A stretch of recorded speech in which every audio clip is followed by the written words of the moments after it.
Hello dear KTET experience, welcome to Toss academy. Toss അക്കാഡമിയുടെ ഭാഗമായിട്ടുള്ള KTET Hindi ക്ലാസ്സിലേക്ക് ഏവർക്കും സ്വാഗതം. ഇന്നത്തെ ക്ലാസ്സിൽ നമ്മൾ നോക്കാൻ പോകുന്നത് ഒരു ഫാസ്റ്റ് റിവിഷനാണ്. ഒരു പരീക്ഷയെ സംബന്ധിച്ചിടത്തോളം റിവിഷൻ എന്ന് പറയുന്ന പ്രോസസ്സ് വളരെ ഇമ്പോർട്ടൻ്റ് ആണ്. എത്രത്തോളം നമ്മൾ പഠിച്ചു എന്നതിലല്ല, അതിനെ എത്രത്തോളം റിവൈസ് ചെയ്ത് നല്ല രീതിയിൽ മനസ്സിലാക്കി വെച്ചിട്ടുണ്ട് എന്നുള്ളതിലാണ് കാര്യം. അപ്പോൾ പരീക്ഷയ്ക്ക് നമുക്ക് ഈസി ആയിട്ട് നമ്മളുടെ ആൻസറിലേക്ക് എത്താനായിട്ട് ഈ ഒരു റിവിഷൻ പ്രോസസ്സ് നമ്മളെ ഹെൽപ്പ് ചെയ്യാറുണ്ട്. അപ്പോൾ നമുക്ക് ടോപ്പിക്കിലേക്ക് കടക്കാം. ഹിന്ദി ഭാഷയുമായിട്ട് ബന്ധപ്പെട്ട് ധാരാളം ക്വസ്റ്റ്യൻസ് നമ്മൾ കേട്ടിട്ട് പരീക്ഷകളിൽ കാണാറുണ്ട്. അപ്പോൾ ഒരു ചോദ്യം ഇങ്ങനെയാണ്, ഹിന്ദി കി ഉത്പത്തി കിസ് അപഭ്രംശ സെ മാനി ജാതി ഹെ. അപ്പോൾ നമ്മളിവിടെ പഠിച്ചിരിക്കേണ്ട കാര്യം അപഭ്രംശികളെയും അപഭ്രംശിൽ നിന്ന് വികസിച്ചു വന്ന ആധുനിക ഭാഷകളെയും ഉപഭാഷകളെയും തിരിച്ചറിയുക എന്നുള്ള കാര്യമാണ്. അപ്പോൾ ഈ ഒരു ഭാഗം നന്നായിട്ട് മനസ്സിലാക്കി വെക്കുക, കാരണം റിപ്പീറ്റായിട്ട് ചോദിക്കുന്ന ഒരു ഏരിയയാണ് ഇത്. ഇനി മറ്റൊരു ക്വസ്റ്റ്യൻ നോക്കാം. പശ്ചിമി ഹിന്ദി കി ബോലി കോൻസി ഹെ. നമ്മൾ പശ്ചിമി ഹിന്ദി കണ്ടു. പശ്ചിമി ഹിന്ദി ഷൗർസേനി അപഭ്രംശിൽ നിന്ന് വികസിച്ചു വന്ന ഭാഷയാണ്. ഇവിടെ ചോദ്യം പശ്ചിമി ഹിന്ദിയുടെ ബോലി താഴെ പറയുന്നവയിൽ ഏത് എന്നുള്ളതാണ്.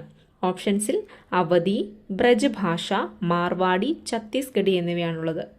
നമുക്കറിയാം ബ്രജ് ഭാഷയാണ് പശ്ചിമി ഹിന്ദിയുടെ ബോലിയായിട്ട് വരുന്നത്.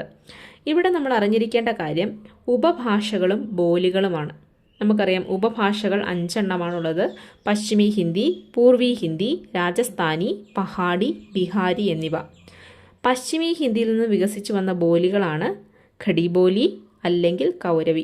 ഖടിബോലിയുടെ മറ്റൊരു പേരാണ് കൗരവി. അതും പരീക്ഷയ്ക്ക് ചോദിച്ചു കാണാറുള്ള ക്വസ്റ്റ്യനാണ്.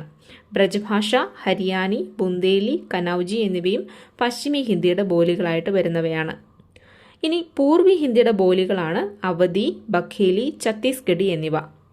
രാജസ്ഥാനിയുടെ ബോലികളായിട്ട് വരുന്നത് പശ്ചിമി രാജസ്ഥാനി അല്ലെങ്കിൽ മാർവാടി, പൂർവി രാജസ്ഥാനി അല്ലെങ്കിൽ ജയ്പുരി, ഉത്തരി രാജസ്ഥാനി അല്ലെങ്കിൽ മേവാത്തി, ദക്ഷിണി രാജസ്ഥാനി അല്ലെങ്കിൽ മാൽവി എന്നീ ബോലികളാണ്.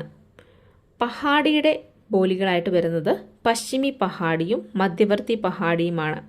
മധ്യവർത്തി പഹാഡിയെ കുമാവുനി ഗഡ്വാലി എന്നും വിളിക്കുന്നുണ്ട്. അതുപോലെ ബിഹാരി ഉപഭാഷയുടെ ബോലികളായിട്ട് വരുന്നത് ഭോജ്പുരി, മഗഹി, മൈഥിലി എന്നിവയാണ്. ചോദ്യത്തിൽ പശ്ചിമി ഹിന്ദിയുടെ ബോലിയായിരുന്നു വന്നിരുന്നത്. നമുക്കറിയാം ബ്രജഭാഷയോടൊപ്പം തന്നെ ഖടിബോലി, അതുപോലെ ഹരിയാനി, ബുന്ദേലി, കനൗജി എന്നിവയാണ് മറ്റ് ബോലികളായിട്ട് വരുന്നത്. ഖടിബോലിയുടെ മറ്റൊരു പേര് കൗരവി. അപ്പോൾ കറക്റ്റ് ആൻസർ നമ്മൾ പറഞ്ഞു കഴിഞ്ഞു, ബ്രജഭാഷയാണ്. അപ്പോൾ ഈ ഒരു ഏരിയ, അതായത് ഭാഷ, ഹിന്ദി ഭാഷയുടെ ഉപഭാഷകളും ബോലികളും വളരെ ഇമ്പോർട്ടൻ്റ് ആണ്. അപഭ്രംശികൾ പഠിക്കുന്നത് പോലെ തന്നെ ഉപഭാഷകളെയും ബോലികളെയും നന്നായിട്ട് മനസ്സിലാക്കി വെക്കുക. ഓക്കെ, നെക്സ്റ്റ് ടോപ്പിക്ക് നമുക്കറിയാം ആദികാലിലേക്ക് വരുമ്പോൾ ആദികാലിൻ്റെ നാമകരൺ വളരെ ഇമ്പോർട്ടൻ്റ് ആണ്. ഒരു ക്വസ്റ്റ്യൻ ഇങ്ങനെയാണ്, ആദികാൽ കോ കിസ്നെ വീർ ഗാഥാകാൽ കഹ.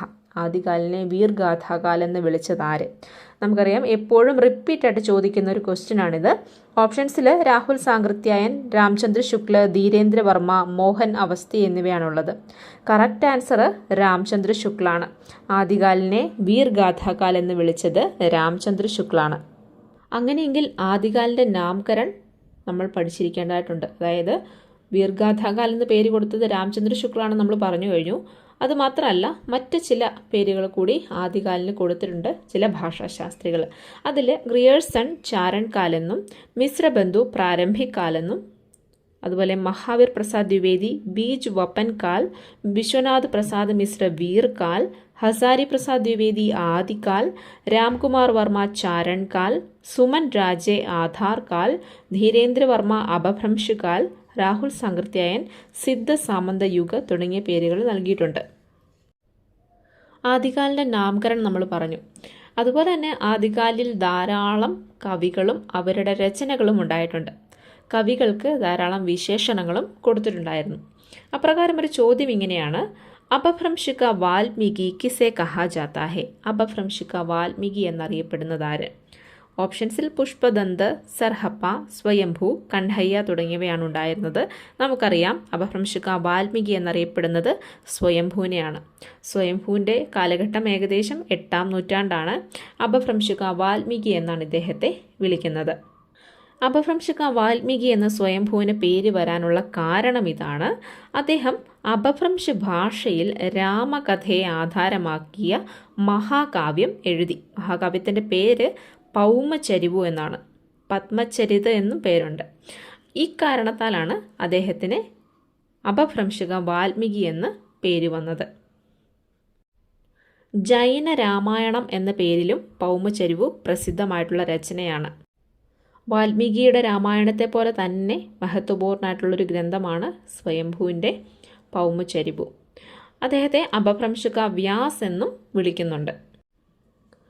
സ്വയംഭു ആദ്യകാലിലെ ഒരു കവിയാണ്, ഒപ്പം തന്നെ പൗമചരിവു രചനയുമാണ്. ഇപ്രകാരം ധാരാളം രചനകളെപ്പറ്റി പരീക്ഷയ്ക്ക് ചോദ്യങ്ങൾ വരാറുണ്ട്. അപ്പോൾ ആ ഒരു ഏരിയ പഠിക്കുമ്പോൾ പൗമചരിവിനും കൂടി ഉൾപ്പെടുത്തി പഠിക്കുക. പൗമചരിവു, ഋട്ടനൈമി ചരിവു, സ്വയംഭു ഛന്ദസ്, അങ്ങനെ ധാരാളം രചനകൾ അദ്ദേഹത്തിൻ്റെതായിട്ടുണ്ട്. ഇനി നെക്സ്റ്റ് ഒരു ടോപ്പിക്കിലേക്ക് പോയാൽ നമുക്കറിയാം ആദ്യകാലിന് ശേഷം മധ്യകാലാണ് വരുന്നത്. മധ്യകാലിനെ രണ്ടായിട്ട് സ്പ്ലിറ്റ് ചെയ്യുന്നുണ്ട്. മധ്യകാലിൽ പൂർവ്വ മധ്യകാല ഭക്തികാലെന്നും ഉത്തർ മധ്യകാല രീതികാലെന്നും അറിയപ്പെടുന്നു. അതിൽ പൂർവ്വ മധ്യകാൽ ആയിട്ടുള്ള ഭക്തികാലിൽ നിന്നും വന്നിട്ടുള്ള ചോദ്യം ഇങ്ങനെയാണ്: കിസ് ശ്രേണി കെ കവിയോംനെ ഈശ്വർ കോ നിരാകാർ ഔർ അനന്ത് മാനാ ഹേ? ഓപ്ഷൻസിൽ നിർഗുൺ കാവ്യധാര കെ, സഗുൺ കാവ്യധാര കെ, ഛായാവാദി കാവ്യധാര കെ, പ്രയോഗവാദി കാവ്യധാര കെ എന്നിവയാണുള്ളത്. നമുക്കറിയാം നിർഗുൺ കാവ്യധാരയിലെ കവികൾക്ക് അവരുടെ ഒരു സങ്കല്പം അനുസരിച്ച് ഈശ്വരന് രൂപമില്ല, അതുപോലെ തന്നെ ഈശ്വരനെ പ്രത്യക്ഷത്തിൽ കാണാൻ സാധിക്കുകയുമില്ല. അപ്പോൾ ഇവിടെ ചോദ്യത്തിൻ്റെ കറക്റ്റ് ആൻസറായിട്ട് വരുന്നത് നിർഗുൺ കാവ്യധാരാക്കെ എന്നുള്ളതാണ്. നിർഗുൺ കാവ്യധാരയിലെ പ്രധാനപ്പെട്ട കവികളെ പറ്റിയും നമ്മൾ പഠിച്ചിരിക്കേണ്ടതായിട്ടുണ്ട്. നിർഗുൺ പോലെ തന്നെ സഗുൺ കാവ്യധാരയിലെ കവികളും വളരെ ഇമ്പോർട്ടൻ്റ് ആണ്. നെക്സ്റ്റ് ക്വസ്റ്റ്യൻ നമുക്ക് നോക്കാം. ചലൻ ചലൻ സബ് കോയി കഹത്ത് ഹേ ന ജാനോ വൈകുണ്ഠ കഹാം ഹേ, യഹ് കിസ്കി പങ്ക്തി ഹേ? ഓപ്ഷൻസിൽ വിദ്യാപതി കി, മീരാബായി കി, കബീർദാസ് കി, ബിഹാരി കി. കറക്റ്റ് ആൻസർ കബീർദാസ് ആണ്. കബീർദാസിൻ്റെ വരികളാണ് തന്നിട്ടുള്ളത്.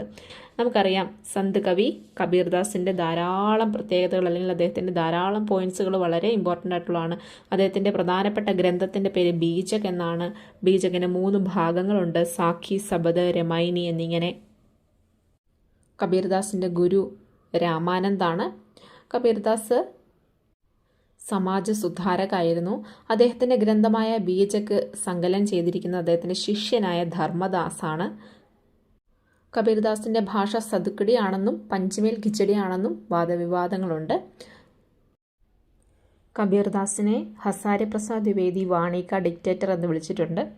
അതുപോലെ തന്നെ കബീർദാസിൻ്റെ ഭാഷ സതുക്കടി ആണെന്ന് പറഞ്ഞത് ആചാര്യ രാമചന്ദ്ര ശുക്ലാണ്. എന്നാൽ കബീർദാസിൻ്റെ ഭാഷ പഞ്ചമേൽ ഖിച്ചടി ആണെന്ന് പറഞ്ഞത് ശ്യാം സുന്ദർ ദാസ് ആണ്. കബീർദാസ് ഛന്ദ് ശിരോമണി എന്നും അറിയപ്പെടുന്നുണ്ട്. അപ്പോൾ ഇപ്രകാരം കബീർദാസിൻ്റെ ധാരാളം പോയിന്റ്സ് നമുക്ക് അറിയാം.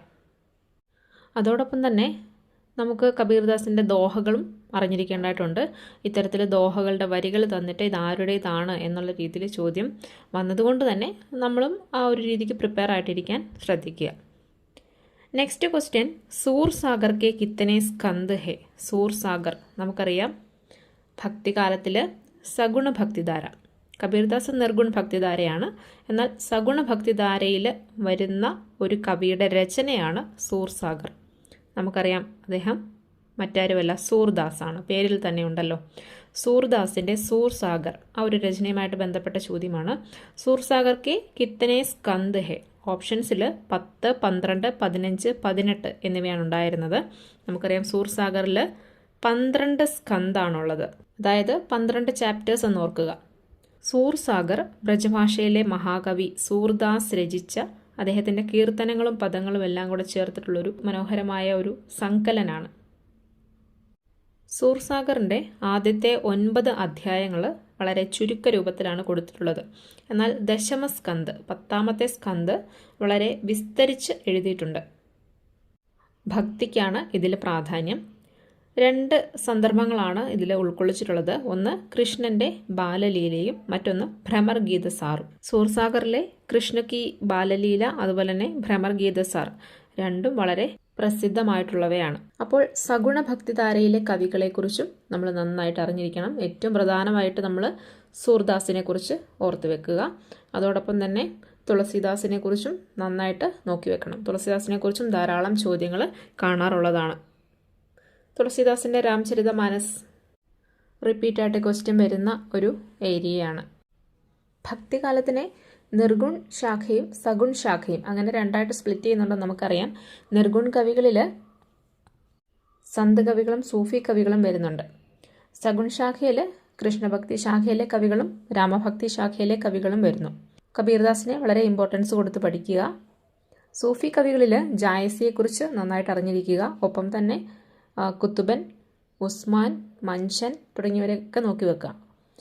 അതുപോലെ തന്നെ സഗുൺ ശാഖയിലാണെങ്കിൽ കൃഷ്ണഭക്തി ശാഖയിൽ സൂർദാസും രാമഭക്തി ശാഖയിൽ തുളസീദാസിനെ കുറിച്ചും നന്നായിട്ട് അറിഞ്ഞിരിക്കേണ്ടതായിട്ടുണ്ട്.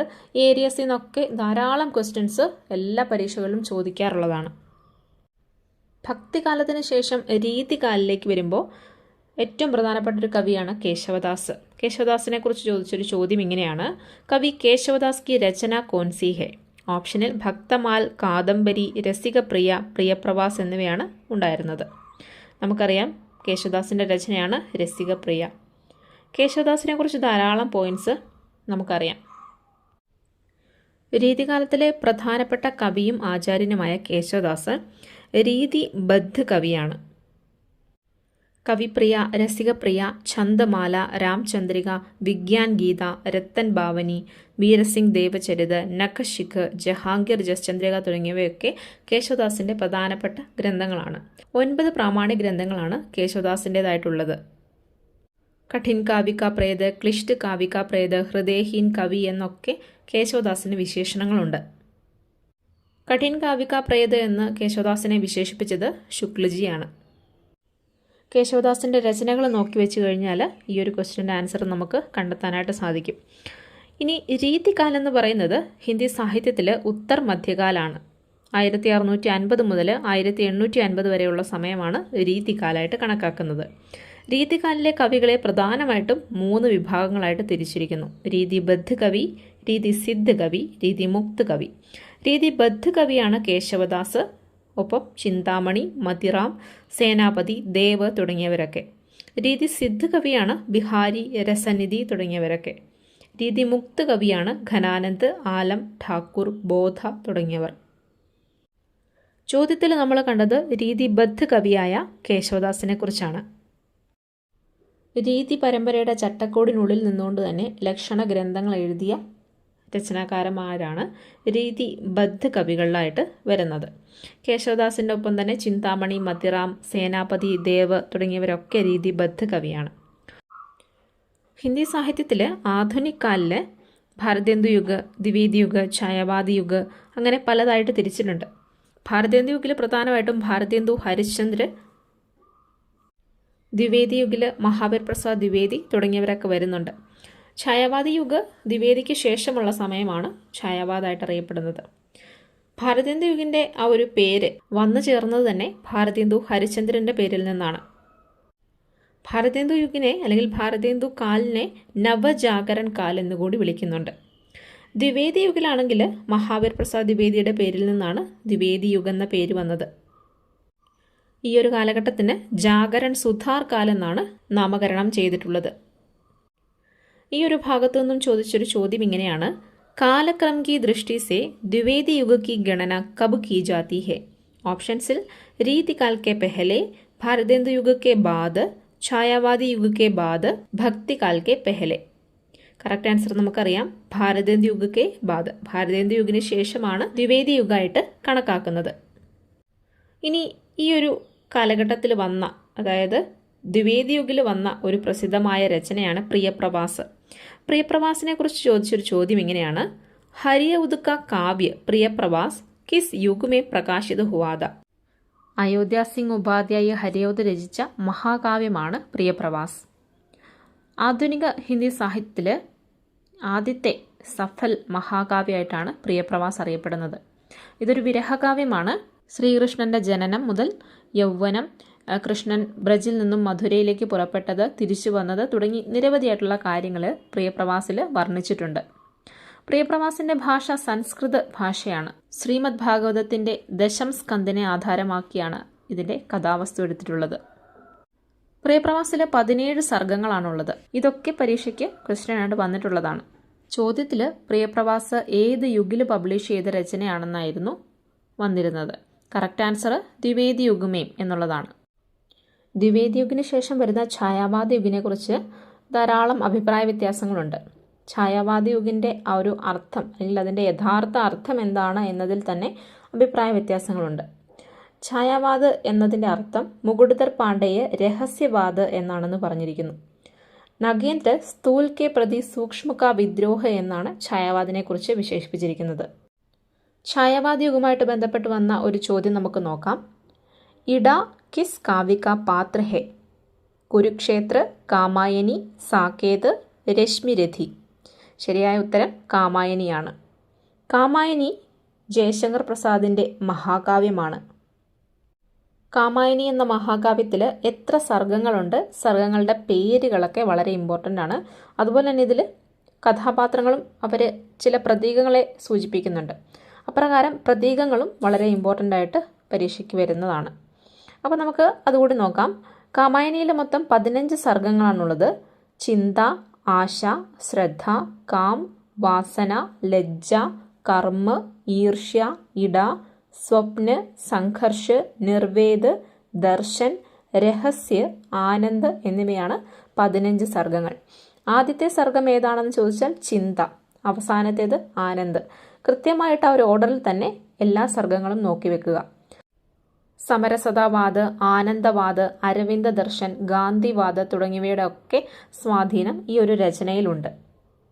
ഇനി പ്രതീകങ്ങളെ നോക്കിയാൽ കഥാപാത്രങ്ങളായിട്ട് വരുന്നത് മനു, ശ്രദ്ധ, ഇട തുടങ്ങിയവരാണ് പ്രധാന കഥാപാത്രങ്ങൾ. മനു മൻ കാ പ്രതീക്, ശ്രദ്ധ ഹൃദയ കാ പ്രതീക്, ഇട ബുദ്ധി കാ പ്രതീക്. ശാന്തിപ്രിയ ദ്വിവേദി ഛായാവാദ് കാ ഉപനിഷത്ത് എന്നാണ് കാമായനിയെ വിശേഷിപ്പിച്ചത്. സൂര്യകാന്ത് ത്രിപാഠി നിരാല രഹസ്യവാദ് കാ പെഹല മഹാകാവ്യ എന്നും നാംവർ സിംഗ് ആധുനിക് സഭ്യത കാ പ്രതിനിധി മഹാകാവ്യ എന്നും കാമായനിയെ വിശേഷിപ്പിച്ചിട്ടുണ്ട്. ഛായാവാദ് കാ ചാർ സ്തംഭ് എന്നറിയപ്പെടുന്ന ജയശങ്കർ പ്രസാദ്, സുമിത്രാനന്ദൻ പന്ത്, സൂര്യകാന്ത് ത്രിപാഠി നിരാല, മഹാദേവി വർമ്മ എന്നിവരുടെ പല രചനകളെക്കുറിച്ചും ഈ ഒരു ഭാഗത്തു നിന്നും ചോദ്യങ്ങൾ വന്നിട്ടുണ്ട്. അപ്പോൾ ഇവരുടെയൊക്കെ രചനകളെക്കുറിച്ച് നല്ല രീതിയിലൊരു അറിവ് നമുക്ക് ഉണ്ടായിരിക്കേണ്ടതുണ്ട്. അപ്പോൾ ഛായാവാദ യുഗം വളരെ ഡീറ്റെയിൽ ആയിട്ട് നമ്മൾ നോക്കേണ്ട ഒരു ഏരിയയാണ്. ഛായാവാദോത്തർ യുഗ്, അതായത് ഛായാവാദിന് ശേഷമുള്ള കാലഘട്ടം ശുക്ലോത്തർ യുഗ് എന്നും അറിയപ്പെടുന്നു. ഈ ഒരു കാലഘട്ടത്തിൽ ധാരാളം സാഹിത്യകാരന്മാരുണ്ട്. രാഷ്ട്രീയ സാംസ്കൃതിക് കാവ്യധാരയിൽ, അതായത് പുരാനി കാവ്യധാരയിൽ വരുന്ന രാഷ്ട്രീയ സാംസ്കൃതിക് കാവ്യധാരയിൽ CR രാംശരൺ ഗുപ്ത്, മാഖൻലാൽ ചതുർവേദി, ദിൻകർ, ബാലകൃഷ്ണ ശർമ്മ നവീൻ, സോഹൻലാൽ ദ്വിവേദി, ശ്യാം നാരായൺ പാണ്ഡെയ തുടങ്ങിയവരൊക്കെ വരുന്നുണ്ട്. ഇതിൽ ദിൻകറിനെ കുറിച്ചൊക്കെ എപ്പോഴും ചോദ്യങ്ങൾ വരാറുള്ളതാണ്. ദിൻകറിൻ്റെ കുരുക്ഷേത്ര പ്രധാനപ്പെട്ട രചനയാണ്. ഉത്തർ ഛായാവാദി കാവ്യധാരയിൽ നിരാല, പന്ത്, മഹാദേവി വർമ്മ, ജാനകി വല്ലഭ ശാസ്ത്രി തുടങ്ങിയവരൊക്കെ വരുന്നു. പ്രസാദ്, പന്ത്, നിരാല, മഹാദേവി വർമ്മ എന്നിവരുടെ ആ ഒരു ഇമ്പോർട്ടൻസ് ഞാൻ ഓൾറെഡി പറഞ്ഞല്ലോ. നവീൻ കാവ്യധാരയിൽ പ്രേം ഔർ മസ്തി കാ കാവ്യ ആ ഒരു ഏരിയയിൽ വരുന്ന സാഹിത്യകാരന്മാരാണ് ബച്ചൻ, നരേന്ദ്ര ശർമ്മ, രാമേശ്വർ ശുക്ല അഞ്ചൽ, ഭഗവതി ചരൺ വർമ്മ, നേപ്പാളി, RC പ്രസാദ് സിംഹ് തുടങ്ങിയവർ. ഛായാവാദോത്തർ യുഗിൽ നവീൻ കാവ്യധാരയിൽ പ്രഗതിവാദ്, പ്രയോഗവാദ്, നെയ്യ് കവിത, നവഗീത് എന്നിങ്ങനെയൊക്കെ തിരിവുകളുണ്ട്. അതിൽ പ്രഗതിവാദ കാവ്യധാര അല്ലെങ്കിൽ പ്രഗതിവാദി കാവ്യധാരയിൽ വരുന്ന പ്രധാനപ്പെട്ട ആളുകളാണ് കേദാർനാഥ് അഗ്രവാൾ, രാംവിലാസ് ശർമ്മ, നാഗാർജുൻ, രാംകേയ രാഘവ്, ശിവമംഗൾ സിംഗ് സുമൻ, ത്രിലോചൻ തുടങ്ങിയവർ. നാഗാർജുനെക്കുറിച്ച് പ്രഗതിവാദ ഏരിയയിൽ നിന്നും എപ്പോഴും ചോദ്യങ്ങൾ കാണാറുള്ളതാണ്. നമുക്കറിയാം നാഗാർജുൻ്റെ വാസ്തവിക് നാം, അതുപോലെ തന്നെ രചനകൾ ഒക്കെ ക്വസ്റ്റ്യനായിട്ട് വരാറുള്ളതാണെന്ന്. പ്രയോഗവാദി കാവ്യധാരയിൽ അഗ്ഗേയ, ഗിരിജാകുമാർ മാഥുർ, മുക്തിബോധ്, ഭവാനി പ്രസാദ് മിശ്ര തുടങ്ങിയവരൊക്കെ ഇമ്പോർട്ടൻ്റ് ആണ്. അതിൽ ഏറ്റവും അധികം അഗ്ഗേയന് പ്രാധാന്യം കൊടുത്ത് പഠിക്കുക. അഗ്ഗേയനെ കുറിച്ച് എപ്പോഴും ക്വസ്റ്റ്യൻസ് വരാറുണ്ട്. അഗ്ഗേയൻ്റെ താർ സപ്തക വളരെ ഇമ്പോർട്ടൻ്റ് ആണ്. താർ സപ്തകനെ ഡീറ്റെയിൽ ആയിട്ട് നമ്മൾ നോക്കേണ്ടതായിട്ടുണ്ട്. നയി കവിതയുമായിട്ട് ബന്ധപ്പെട്ട് ശംഷേർ ബഹാദുർ സിംഗ്, ധർമ്മവീർ ഭാരതി തുടങ്ങിയവർ ഇമ്പോർട്ടൻ്റ് ആണ്. ധർമ്മവീർ ഭാരതിയെക്കുറിച്ച് മിക്കവാറും തന്നെ ക്വസ്റ്റ്യൻസ് കാണാറുണ്ട്. അപ്പോൾ ഈ ഒരു ഭാഗത്തു നിന്നും ചോദിച്ച 1-2 ക്വസ്റ്റ്യൻസ് നമുക്ക് നോക്കാം. യശ്പാൽ കി ഗണന മുഖ്യ രൂപ സെ കിസ് കോട്ടി മേം ഹെ? ഓപ്ഷൻസിൽ മനോവൈജ്ഞാനിക് കഥാകാർ, ആഞ്ചലിക് കഥാകാർ, പ്രഗതിവാദി കഥാകാർ, ഐതിഹാസിക് കഥാകാർ എന്നിവയാണുള്ളത്. കറക്റ്റ് ആൻസർ നമുക്കറിയാം, പ്രഗതിവാദി കഥാകാരാണ് യശ്പാൽ. യശ്പാൽ കഹാനികാർ, ഉപന്യാസകാർ, യാത്രാവൃത്തകാർ, പ്രകാശകർ തുടങ്ങി ധാരാളം മേഖലകളിൽ ഫേമസ് ആയിട്ടുള്ള ഒരാളാണ്. സ്വാതന്ത്ര്യ സമരത്തിലൊക്കെ പങ്കെടുത്തിട്ടുണ്ട്. യശ്പാലിൻ്റെ ആദ്യത്തെ നോവലാണ് ദാദാ കാമ്രേഡ്. 1941 ആണ് വർഷം. അദ്ദേഹം പ്രഗതിവാദി സാഹിത്യകാരാണ്, മാർക്സവാദിയാണ്, ക്രാന്തികാരി സാഹിത്യകാരാണ്. യശ്പാലിൻ്റെ ഏറ്റവും ഫേമസ് ആയിട്ടുള്ള ഒരു നോവലാണ് ഛൂട്ടാ സച്ച്. ഛൂട്ടാ സച്ച് അതിൽ പറയുന്ന സമസ്യ എന്ന് പറയുന്നത് ദേശവിഭാജനാണ്. മേരി തേരി ഉസ്കി ബാത് എന്ന അദ്ദേഹത്തിൻ്റെ നോവലിന് സാഹിത്യ അക്കാദമി അവാർഡ് ലഭിച്ചിട്ടുണ്ട്. അദ്ദേഹത്തിൻ്റെ രണ്ടാമത്തെ പ്രസിദ്ധമായ നോവലാണിത്. യശ്പാലിൻ്റെ ഐതിഹാസിക് ഉപന്യാസമാണ് അമിത. അമിതയുടെ വർഷം 1956 ആണ്. അദ്ദേഹത്തിൻ്റെ മറ്റ് ഉപന്യാസങ്ങളെല്ലാം തന്നെ സാമാജിക് ഉപന്യാസമാണ്. അപ്പോൾ ചോദ്യത്തിൽ യശ്പാൽ കി ഗണന മുഖ്യ രൂപ സെ കിസ് കോടി മേം ഹെ? കറക്റ്റ് ആൻസർ പ്രഗതിവാദി കഥാകാർ എന്നുള്ളതാണ്. ഇനി ഈ ഒരു പ്രഗതിവാദവുമായിട്ട് ബന്ധപ്പെട്ട് വരുന്ന താർ സപ്തകിനെ കുറിച്ചുള്ളൊരു ചോദ്യം നോക്കാം. താർ സപ്തക കാ പ്രകാശൻ കബ് ഹുവ? 1940, 1941, 42, 43. കറക്റ്റ് ആൻസർ നമുക്കറിയാം 1943 ആണ്. ആദ്യത്തെ സപ്തകാണ് താർ സപ്തക എന്നറിയപ്പെടുന്നത്. 7 കവികളുടെ ഒരു സമൂഹമാണ് താർ സപ്തക.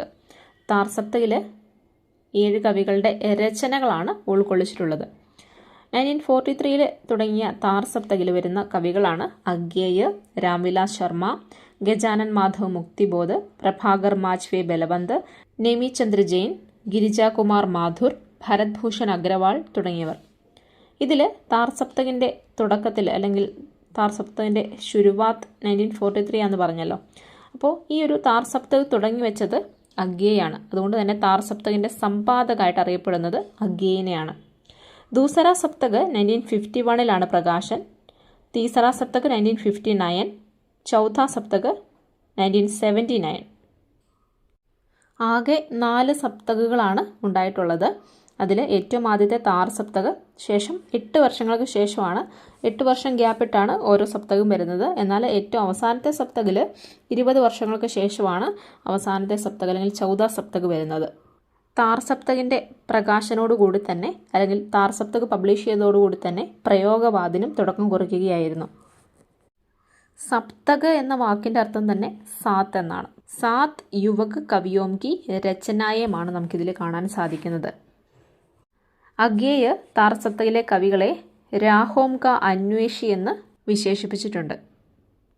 അപ്പോൾ ഇവിടെ ഓരോ സപ്തകിൻ്റെയും പ്രകാശൻ വർഷം അതുപോലെ തന്നെ അതിൽ വരുന്ന കവികളെയും പഠിച്ചു വയ്ക്കുക.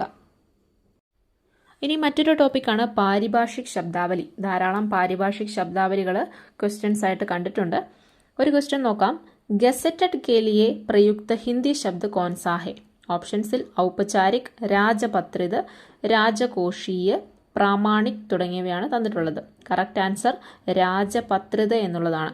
ഗസറ്റഡ് എന്ന വാക്കിൻ്റെ ഹിന്ദി ശബ്ദ് രാജപത്രിത് എന്നാണ്. ഇതുപോലെ തന്നെ സർട്ടിഫിക്കറ്റ്, പ്രമാൺപത്ര, ഇക്കണോമിക്സ്, അർത്ഥശാസ്ത്ര, പേഴ്സൻ്റ്, പ്രതിശത തുടങ്ങി ധാരാളം പാരിഭാഷിക് ശബ്ദാവലികൾ ചോദിക്കാറുണ്ട്. പാരിഭാഷിക് ശബ്ദം എന്ന് പറയുന്നത് ഇൻഫർമേഷൻ ടെക്നോളജി അതുപോലെ സെൻട്രൽ സ്റ്റേറ്റ് ഗവൺമെൻറ്റുമായിട്ട് ബന്ധപ്പെട്ട ചില സ്ഥാപനങ്ങളിലും അതുപോലെ തന്നെ ബാങ്കിങ് മേഖലകളിൽ, ഇൻഷുറൻസ് മേഖലകളിലൊക്കെ ഔദ്യോഗികമായിട്ട് ഉപയോഗിക്കുന്ന വാക്കുകളാണ്. അർത്ഥത്തിലും പ്രയോഗത്തിലും വ്യക്തമായി നിർവചിക്കപ്പെട്ടിട്ടുള്ള ശബ്ദങ്ങളാണ് പാരിഭാഷിക് ശബ്ദാവലി. അപ്പോൾ ഇത്തരത്തിലുള്ള നിരവധി പാരിഭാഷിക് ശബ്ദാവലികൾ പരീക്ഷയ്ക്ക് ചോദിക്കാറുണ്ട്. അതുപോലെ തന്നെ ചോദിക്കുന്ന മറ്റ് 2 കാര്യങ്ങളാണ് മുഹാവരകളും ലോകോക്തികളും. പൊതുവായ അർത്ഥം നൽകാതെ ഒരു പ്രത്യേക അർത്ഥം നൽകുന്ന വാക്യത്തെയാണ് മുഹാവര എന്ന് വിളിക്കുന്നത്. ലോകോക്തി എന്ന് പറഞ്ഞാൽ പഴഞ്ചൊല്ലാണ്. ആങ്ക് കാ താര, ആങ്ക് കാ താര എന്ന മുഹാവരയുടെ അർത്ഥം ബഹുത്ത് പ്യാര എന്നുള്ളതാണ്. ഖൂൻ കാ പ്യാസ, അതായത് ജാനി ദുഷ്മൻ ഹോന. അപ്പോൾ അങ്ങനെ ഒരു പ്രത്യേക അർത്ഥം നൽകുന്ന വാക്യങ്ങളാണ് മുഹാവരകൾ. ലോകോക്തി സംസ്കൃത ഭാഷയിലെ വാക്കാണ്. ലോക് ഉക്തി എന്നീ രണ്ട് വാക്കുകൾ കൂടി ചേർന്നാണ് ലോകോക്തി എന്ന വാക്കുണ്ടായത്. ഇതിൻ്റെ അർത്ഥം ലോകുമേം പ്രചലിത ഉക്തി യാ കഥൻ, അതായത് ആളുകൾക്കിടയിൽ, ജനങ്ങൾക്കിടയിൽ പ്രചരിച്ചു വരുന്ന വാക്ക് അല്ലെങ്കിൽ ഒരു പ്രസ്താവനയാണ് നമ്മൾ ലോകോക്തി അല്ലെങ്കിൽ പഴഞ്ചൊല്ലെന്ന് പറയുന്നത്. ഒരു പ്രത്യേക സന്ദർഭത്തിൽ ഒരു പൂർണ്ണമായ ഒരു അർത്ഥം നൽകാനായിട്ടാണ് പഴഞ്ചൊല്ലുകൾ നമ്മൾ ഉപയോഗിക്കുന്നത്. ഇത്തരത്തിൽ മുഹാവരയുമായിട്ട് ബന്ധപ്പെട്ട് ചോദിച്ചൊരു ചോദ്യം ഇതാണ്: ഖാക്ക് ഛാനന മുഹാവരെ കാ അർത്ഥ ക്യാ ഹെ? ഓപ്ഷൻസിൽ ഖേത്തി കർന, പൈസ ഇക്കട്ട കർന, ബച്ചേ രഹന, ഭടക്കന എന്നിവയാണ് ഉണ്ടായിരുന്നത്. കറക്റ്റ് ആൻസർ വരുന്നത് ഭടക്കനയാണ്. ഖാക്ക് ഛാനന എന്ന് പറഞ്ഞാൽ ഭടക്കന എന്നാണ് അർത്ഥം. അപ്പോൾ മുഹാവരകളും ലോകോക്തികളും വളരെ ഇമ്പോർട്ടൻ്റ് ആണ്, ഇടയ്ക്കിടയ്ക്ക് ചോദിക്കാറുള്ളതാണ്. നെക്സ്റ്റ് ഒരു ക്വസ്റ്റ്യൻ നോക്കാം. വിരേചൻ സിദ്ധാന്ത് കെ പ്രവർത്തക കോൻ ഹെ? ഓപ്ഷൻസിൽ പ്ലേറ്റോ, അരസ്തു, ലോഞ്ചേനസ്, റിച്ചർഡ്സ് എന്നിവയാണുള്ളത്. നമുക്കറിയാം വിരേചൻ സിദ്ധാന്ത് അരസ്തുവിൻ്റേതാണ്. പാശ്ചാത്യ കാവ്യശാസ്ത്രവുമായിട്ട് ബന്ധപ്പെട്ട ഒരു ചോദ്യമാണിത്. പാശ്ചാത്യ കാവ്യശാസ്ത്രം പോലെ തന്നെ ഭാരതീയ കാവ്യശാസ്ത്രവുമായിട്ട് ബന്ധപ്പെട്ട ചോദ്യങ്ങളും കാണാറുണ്ട്. ഭാരതീയ കാവ്യശാസ്ത്രത്തിൽ വരുന്ന കാവ്യശാസ്ത്രികളെയും അവരുടെ രചനകളെയും അവരുടെ സിദ്ധാന്തങ്ങളെയും ഒക്കെ നമ്മൾ അറിഞ്ഞിരിക്കേണ്ടതായിട്ടുണ്ട്. അത്തരത്തിലും ചോദ്യങ്ങൾ ധാരാളം വരാറുണ്ട്. വിരേചൻ സിദ്ധാന്തം പോലെ തന്നെ അനുകരൺ സിദ്ധാന്തം ക്വസ്റ്റ്യനായിട്ട് വരാറുള്ളതാണ്. सितंबर 14 को संविधान सभा ने हिंदी को राजभाषा रूप में मान्यता दी. यह किस वर्ष में हुआ था? ഓപ്ഷൻസിലുള്ളത് 1949, 1947, 1950, 1948. 1949 സെപ്റ്റംബർ 14 കറക്റ്റ് ആൻസറായിട്ട് വരിക. നമുക്കറിയാം കേട്ടറ്റ് പരീക്ഷയിൽ പെഡഗോഗി ഏരിയയിൽ നിന്നും ക്വസ്റ്റ്യൻസ് ഉണ്ടെന്നുള്ള കാര്യം. അപ്പോൾ ആ ഒരു ഏരിയയിൽ നിന്ന് ചോദിച്ച 1-2 ക്വസ്റ്റ്യൻസ് നമുക്ക് നോക്കാം. ഫസ്റ്റ് ക്വസ്റ്റ്യൻ, ശിക്ഷൺ സൂത്ര की दृष्टि से सही कौन सा है? ഓപ്ഷൻസിലുള്ളത് सूक्ष्म से स्थूल की ओर, अप्रत्यक्ष से प्रत्यक्ष की ओर, विश्लेषण से संश्लेषण की ओर, जटिल से सरल की ओर. കറക്റ്റ് ആൻസർ വിശ്ലേഷൺ സെ സംശ്ലേഷൺ की ओर. നമുക്കറിയാം ശിക്ഷൺ സൂത്ര അഥവാ മാക്സിംസ് ഓഫ് ടീച്ചിങ്ങിനെ പറ്റി. ज्ञात से अज्ञात की ओर, सरल से कठिन की ओर, स्थूल से सूक्ष्म की ओर, पूर्ण से अंश की ओर, विशिष्ट से सामान्य की ओर, अनिश्चित से निश्चित की ओर, आगमन से निगमन की ओर, अनुभव से तर्क की ओर, मनोवैज्ञानिकता से तर्कात्मक क्रम की ओर, अनुभूति से विचार की ओर തുടങ്ങിയവയൊക്കെ ശിക്ഷൺ സൂത്രത്തിൽ വരുന്നവയാണ്. അപ്പോൾ ഇവിടെ ബാക്കിയുള്ളവയൊക്കെ ക്രമം തെറ്റിച്ച്, അതായത് സ്ഥൂല സേ സൂക്ഷ്മ കി ഓർ എന്നുള്ളതിന് പകരം സൂക്ഷ്മ സേ സ്ഥൂല കി ഓർ എന്നുള്ള രീതിയിലാണ് കൊടുത്തിരിക്കുന്നത്. അപ്പോൾ ഇവിടെ കറക്റ്റ് ആൻസർ വിശ്ലേഷൺ സേ സംശ്ലേഷൺ കി ഓർ എന്നുള്ളതാണ്. അപ്പോൾ ശിക്ഷൺ സൂത്ര മിക്കവാറും തന്നെ ക്വസ്റ്റ്യൻസ് കാണാറുള്ളതാണ്. ശിക്ഷൺ സൂത്ര പഠിച്ചിരിക്കുക. നെക്സ്റ്റ് ഒരു ക്വസ്റ്റ്യൻ, നിദാനാത്മക പരീക്ഷൺ കബ് കിയാ ജാത്താ ഹെ? ഓപ്ഷൻസിലുള്ളത് ഉപചാരാത്മക ശിക്ഷൺ കെ ബാദ്, ഉപചാരാത്മക ശിക്ഷൺ കെ പെഹലെ, उपचारात्मक शिक्षण के दौरान, इनमें से कोई नहीं. നിദാനാത്മക ശിക്ഷൺ അഥവാ ഡയഗ്നോസ്റ്റിക് ടീച്ചിങ്, അതുപോലെ തന്നെ ഉപചാരാത്മക ശിക്ഷൺ അഥവാ റെമഡിയൽ ടീച്ചിങ്, ഈ 2 കാര്യങ്ങളാണ് ഈ ഒരു ക്വസ്റ്റ്യൻ്റെ കറക്റ്റ് ആൻസറിലേക്ക് എത്താനായിട്ട് നമ്മൾ അറിഞ്ഞിരിക്കേണ്ടത്. ഒരു വിദ്യാർത്ഥി തുടർച്ചയായിട്ട് ഒരു വിഷയത്തിൽ പരാജയപ്പെടുകയോ അല്ലെങ്കിൽ പഠനത്തിൽ പിന്നോട്ട് പോവുകയോ ചെയ്താൽ ആ വിദ്യാർത്ഥിയുടെ പരാജയത്തിൻ്റെ കാരണം കണ്ടെത്തുന്നതിനെയാണ് നിദാനാത്മക ശിക്ഷൺ എന്ന് പറയുന്നത്. ഇനി വിദ്യാർത്ഥിയുടെ പരാജയത്തിൻ്റെ കാരണങ്ങൾ അന്വേഷിച്ച് അവ പരിഹരിക്കുന്നതിനുള്ള നടപടികൾ സ്വീകരിക്കുന്നതിനെയാണ് ഉപചാരാത്മക ശിക്ഷൺ എന്ന് പറയുന്നത്. നിദാനാത്മക പരീക്ഷണവും ഉപചാരാത്മക ശിക്ഷണും പരസ്പരം ബന്ധപ്പെട്ടിരിക്കുന്നവയാണ്. അപ്പോൾ ഇവിടെ കറക്റ്റ് ആൻസർ വരുന്നത് ഉപചാരാത്മക ശിക്ഷൺ കെ പെഹലെ എന്നുള്ളതാണ്. ഉപചാരാത്മക ശിക്ഷണിന് മുന്നേ ആണ് നിദാനാത്മക പരീക്ഷൺ ചെയ്യുന്നത്. കുട്ടിയുടെ പ്രശ്നം എന്താണെന്ന് കണ്ടുപിടിച്ചതിന് ശേഷമാണ് നമ്മൾ അതിനുള്ള പരിഹാര മാർഗങ്ങൾ നിർദ്ദേശിക്കുന്നത്. ഇതുപോലെ തന്നെ മൂല്യാങ്കൻ, സാമാജിക് ജ്ഞാൻ നിർമ്മിതിവാദ്, ബഹുമുഖി ബുദ്ധി സിദ്ധാന്ത്, ഭാഷായി കൗശൽ, വാചൻ, ലേഖൻ, തുടങ്ങിയ ഭാഗത്തു നിന്നൊക്കെ ക്വസ്റ്റ്യൻസ് റിപ്പീറ്റ് കാണാറുള്ളതാണ്. അപ്പോൾ ഈ ഒരു ഏരിയയും കൂടി കവർ ചെയ്ത് വേണം നമ്മളുടെ പഠനം കംപ്ലീറ്റ് ആക്കാനായിട്ട്. അപ്പോൾ കേട്ടറ്റ് പരീക്ഷയ്ക്ക് മുന്നോടിയായിട്ട് നമ്മളുടെ സിലബസ് കവർ ചെയ്തൊരു ഫാസ്റ്റ് റിവിഷൻ കംപ്ലീറ്റ് ആക്കിയതിന് ശേഷം നല്ലതുപോലെ എല്ലാവരും പരീക്ഷ എഴുതുക. ഫാസ്റ്റ് ആയിട്ടുള്ള റിവിഷനിലൂടെ പഠിച്ച കാര്യങ്ങളൊക്കെ റിവൈസ് ചെയ്ത് ഓർത്തെടുക്കാനും ഒക്കെ നിങ്ങൾക്ക് സാധിക്കട്ടെ. Wish you all the very best.